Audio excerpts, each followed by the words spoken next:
Na kaj pomislite, ko vidite morsko travo? Jaz takoj na brke. Glejte to je moja imitacija Ivana Cankarja pod vodo. Marsikdo pa se nad morsko travo zgraža, kar je nenavadno. Morski travniki so namreč dom številnih organizmov in pod vodo bi se jih morali razveseliti. Dobrodošli v Seči na ta čudovit novembrski dan. Sonce sije, temperature so pa tako da vam ne morem obljubiti skoka v morje. Bomo videli, kako se stvari razvijajo. Tu sem zato, da poiščem doktorico Ireno Fonda ter njenega brata Leana Fondo. Doktorica Irena Fonda je molekularna biologinja in iniciatorka projekta UC. Lean Fonda pa je profesionalni potapljač in biolog in skupaj ogromno vesta o morskih travnikih. Špar se je namreč povezal z zavodom UC in skupaj si prizadevajo za zaščito slovenske obale in biotske raznovrstnosti slovenskega morja ter dolgoročno ohranjanje populacije rib in drugih organizmov. Zdaj pa poiščimo Ireno ter Leana. Hej! Živjo, lep pozdrav!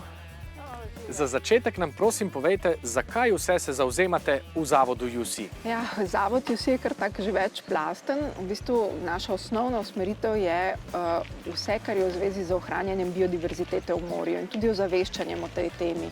Zato, ker to je ena glavnih stvari, če ljudje razumemo, potem na ta način tudi malo spreminjamo svoje navade včasih, da bi se lahko prilagodili. Kakšni pa so z morskimi travniki vaši načrti v prihodnosti? Ena izmed stvari je, ki je akcija nastala in se tudi nekako nas je Špar pri tem podprl zelo velikodušno in v bistvu takoj od začetka so jim bile te ideje všeč. Oni so v bistvu en največjih oziroma največji prodajalec rib v Sloveniji in se zavedajo, da v bistvu, če ne bomo varovali teh življenjskih prostorov za vrste, da pač enostavno ne bomo več imeli na koncu tudi hrane. Ne?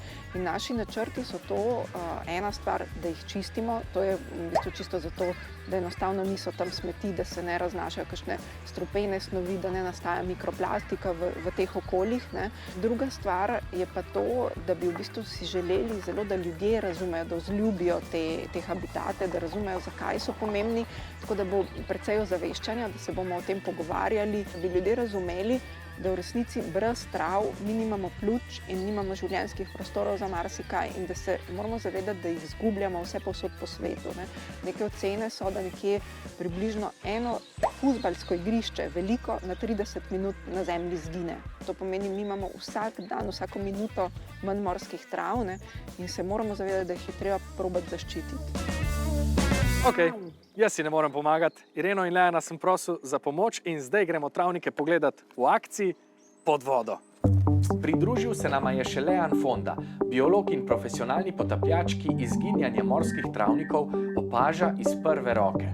Še pred 100 leti je bil, pravijo, celoten Tržaški zaliv prekrit z morsko travo, popolnoma cel.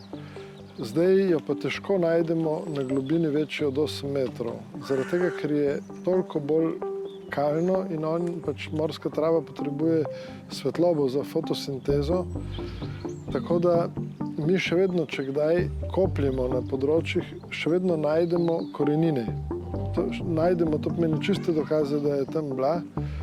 In stari ribiči še zdaj pravijo, da so recimo s Piranske punte ali iz Cerkve gledali plitvine, ki so se takrat videle. Tega zdaj več ni.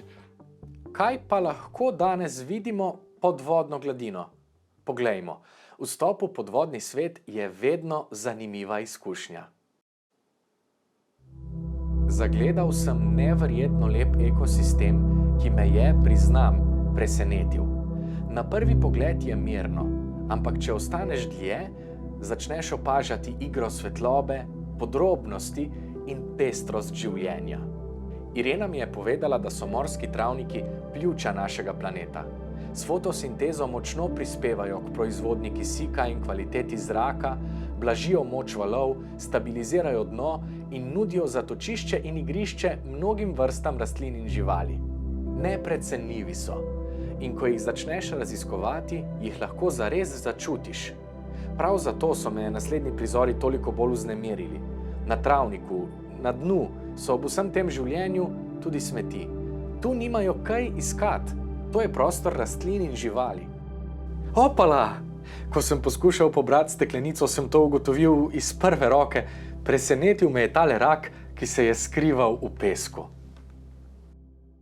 Naša dolžnost je, da živimo v sožitju z naravo in na njo pazimo.